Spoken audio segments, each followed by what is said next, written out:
Addictions and vices. This can easily destroy any man's life. So what are some common addictions and vices?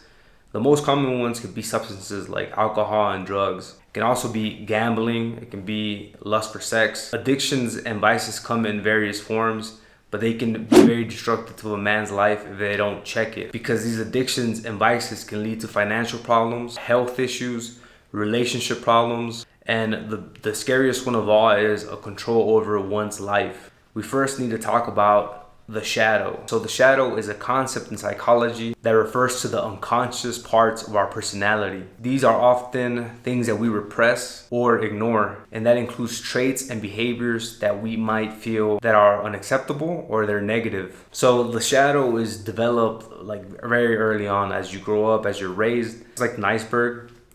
The shadow is like the part on the bottom that you can't see, but a lot of the actions and behaviors come from that shadow. That's where you repress a lot of emotions, you repress a lot of your actual feelings. To understand how to overcome these addictions and vices, we need to acknowledge that shadow and we need to integrate with it correctly. First strategy for integrating and using the shadow the right way, have awareness. You need to be aware that you do have a shadow, and you have to have that introspection with yourself, that you start looking inwards and seeing what are your shadow sides, what's part of your shadow, how do you act in certain situations, how do you perceive the world. Look into that shadow and just be aware of it and know that it's inside of you. The second part is integration. So now integration would be actually coming together with your shadow and using it to help you instead of looking at it as an enemy. A big way that I can exemplify this one is boxing or MMA. I think that inside of every man there's a monster, and what's great about MMA, what's great about even lifting weights, I think fighting is more, it makes more sense for this point, but it gives you like the outlet to express that monster. It can be done through gym, it can be done through sports, but you know, for me, I like MMA, I like fighting, I like boxing. I think that this is a perfect way to let out that monster, because everything that you have bottled up inside of you, all those emotions, all those negative emotions, you can let it out and you can channel it in something that's going to make you stronger and better and more confident. This is integrating into the shadow, using that shadow to express yourself the right way and letting out that negative energy in a positive outlet. The problem is that when guys don't integrate that shadow and they repress that monster, is that the monster's still going to come out, but it's going to come out in other ways. It's going to come out in passive aggressive ways, maybe in your relationships with your girlfriend, maybe in your relationship with your friends. You're going to be more passive aggressive, and you're not going to be able to be direct and be more in your masculine frame when you're talking with other men and talking with women, because you're holding in that monster. I would argue that a lot of the guys that commit these mass shootings in the United States, a lot of these guys have not integrated their shadow. They haven't integrated that monster. And that's why they go on these rampages and they kill innocent people. It pisses me off a bit, but like that kid that in El Paso, Texas, that killed, was it not in Paso, it was in Uvalde, Texas, that killed these innocent children.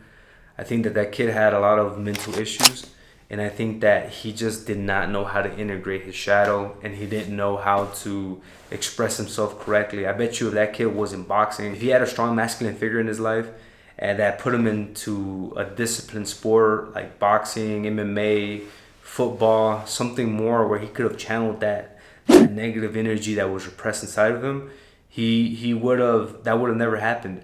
What ended up happening with that kid was like he was a volcano. That shadow was inside of him.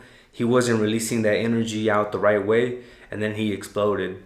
And he went on this rampage and he killed all these innocent people. With these incidents, it's not a gun issue. It's not an issue with the policies like in Texas with guns. It's an issue with the kid and how he was brought up. It's an issue with how he perceived the world and how he didn't have that strong masculine figure to help him channel that energy, integrate with his shadow to actually guide him. I'm going off on the rant here, but a lot of the guys that are in prison, the reason why they're so dangerous is because they're very emotional and they let their emotions take a hold of them. They can't control it. They're not stoic. They act off abruptly and they commit crimes. They're like little kids in a grown man's body. And it's been proven, like a lot of the guys that are in prison is because they never had a father figure in their homes. They grew up with single mothers. If a young man does not have a father figure, a strong father figure in the household, it's going to be very difficult for him to become a strong, professional, stoic man. It's just going to be very difficult because a woman can't teach that to his child. It has to come from a strong masculine figure. So all of this is part of the integration phase. You need to learn how to integrate that shadow so you can use it to actually help you. The third is to use it for good. So like I mentioned, the shadow can be very powerful if you use it for positive reasons. It can help you with your personal growth, and it can also help you achieve your goals. It can give you drive to overcome different obstacles. When I grew up in the hood, I wanted to get the fuck out of the hood. So I tried very hard to focus in school. I tried hard to get good grades, tried hard to get scholarships to go to college. And it really motivated me to get out of there. But that was all part of the shadow because I knew, like deep down, I was very ambitious and I just didn't want to go back to that. Like there was a certain sense of shame of like growing up in the hood. I didn't want to be in the hood. I was like, fuck this. This is not for me. Like I know I'm better than this. I need to get the fuck out of here. So I grinded hard when I was in school, when I was in high school, when I was in college. And I feel like that really helped me, but you can use it in your way to motivate you and fuel your drive as well. So the best ways to overcome addictions to vices is to, number one, seek help. We all need help from time to time. If you feel like you need a therapist, if you need like a professional that can help you, you can always reach out to them and they can help you get through those moments. Like you can always reach out to me as well. I have my Set More application on the bottom where you can schedule one-on-one coaching, and I can help you identify what could be the potential negative parts of your shadow that can be holding you back, and also how we can implement a strategy that can help you going forward to accomplish your goals, whether it's in fitness, your career, in school, whatever it is. We can develop a strategy together. Like you need to get help. If you need to get some boys, you need to get a masculine presence around you. You know, I tailor my videos to men, but you know, this can apply to anybody. You want to get a group of strong men around you that show you how they live. So I learned this when I started training MMA. I started getting introduced to a lot of new guys, and these guys were like always focused. They were always thinking about their next fight. They were very disciplined, and that just changed my whole perception on life because I wanted to become like these guys. These guys were strong. They were beating me up every week. I wanted to become like them. I wanted to learn how to fight and be a fucking badass too. So that just changed my whole perspective on life, and I started to adopt those actions and that mentality. So having a group of friends that have a good head on their shoulders, whether it's in your career, with the sports, a sports team, you know, fighting for me has proven to be one of the best ways to find this group of men. But you can find it anywhere. You just have to be proactive and look for a group that can support you in your journey to conquer these vices and habits. The second thing is to identify triggers. So identifying triggers is like what is triggering your addiction to that vice. So for example, alcohol. If you start listening to music that talks about like drinking, like in a lot of Mexican culture, like there's a lot of songs that talk about drinking. When you start listening to the songs like "You Want to Drink Now," you're like, "Fuck, I want to go get a beer. I want to go hang out with my friends and drink some alcohol or something, or drink some tequila or something." So that's just something that you gotta be aware of. Like think about what triggers it. Is it music? Is it people? Is it a certain environment that you're around? Maybe your family. Think about how it's being triggered and what's making you look for that release. Like for sex, if you start listening to like a lot of Bad Bunny, or you start listening to the songs that just talk about sex, that are over sexualized, you're gonna want to have sex. You're gonna want to fall into it more and participate in that vice. So just be aware of it. Think about what could be potentially triggering it, and try to minimize those triggers so you're not exposed to them as much. The third strategy is to develop coping skills. This is just to develop healthy coping skills such as exercising, hobbies, or just hanging out with like your loved ones, your family. Temptation to participate in that vice can come in, but if you go box, or if you go hang out with your friends, you go fishing, you go do something that you're interested in, some of your hobbies that you really enjoy doing, your mind's not gonna be bored that it's like, okay, I need to participate in that vice. Like whenever you're doing fun things, your mind is just preoccupied. You're out doing things that you enjoy doing, and you don't think about these things. One of the worst things is when you're by yourself and you're constantly thinking about things because you're bored, your mind just starts going off into different things, and that can really fuck with you, you know, like you're just overthinking things. And it's just best to be out doing things, like having actions that, you know, having hobbies or activities that you enjoy doing so you can distract your mind. And the fourth strategy is to practice mindfulness. Mindfulness practices can be like meditation. It can be like scribing in your journal. I have my own journal here. This is a journal that I bought over here when I was in Mexico. What I'll invite you to do is to buy a journal that's a little bit, not a cheap journal, something that's like at least 20 bucks, something that looks nice.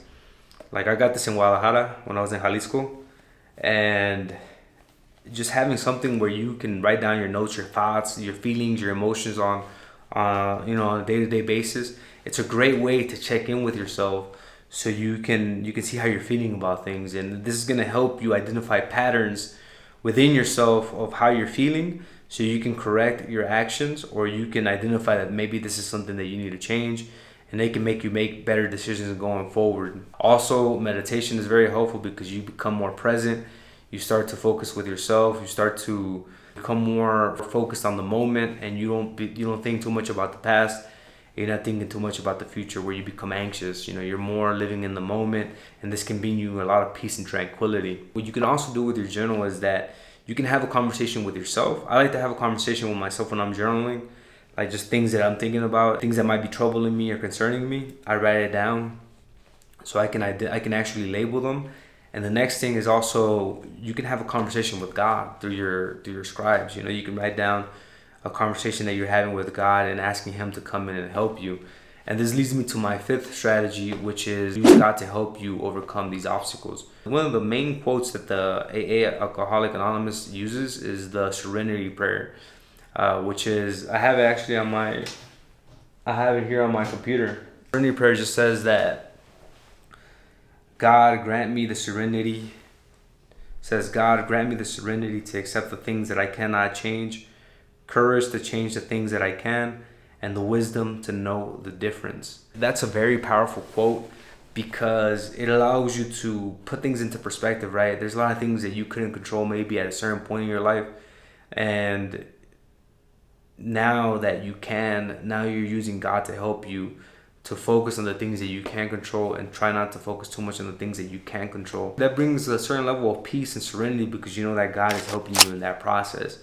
But religion, having a higher power that can help you through these challenges of you know, overcoming these vices and addictions can be very helpful. You're putting like that weight of that addiction or that vice, those problems that you're going through, on God. Like God is coming in to help you, and He's going to actually help you relieve the stress of having that burden on your back.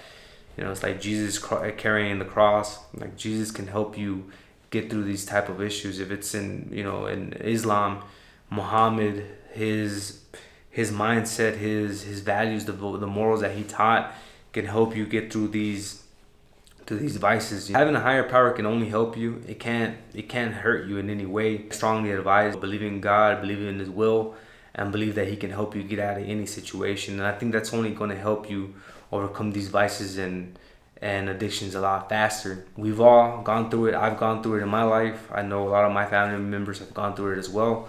But I do believe that it's something that you can overcome with the help of God, putting a little bit of extra effort, identifying triggers, and staying in the right path. This is preliminary. You have to identify what's the issues on the foundation, what's the issues underneath that iceberg that could potentially stop us from reaching our full potential. But if you made it this far into the video, I really appreciate you. Make sure to give us a like, hit that subscribe button. Also drop down in the comments what's your best way to overcoming vices and addictions. With that, I'll catch you all in the next video. Stay strong, stay relentless, and keep on conquering. Peace.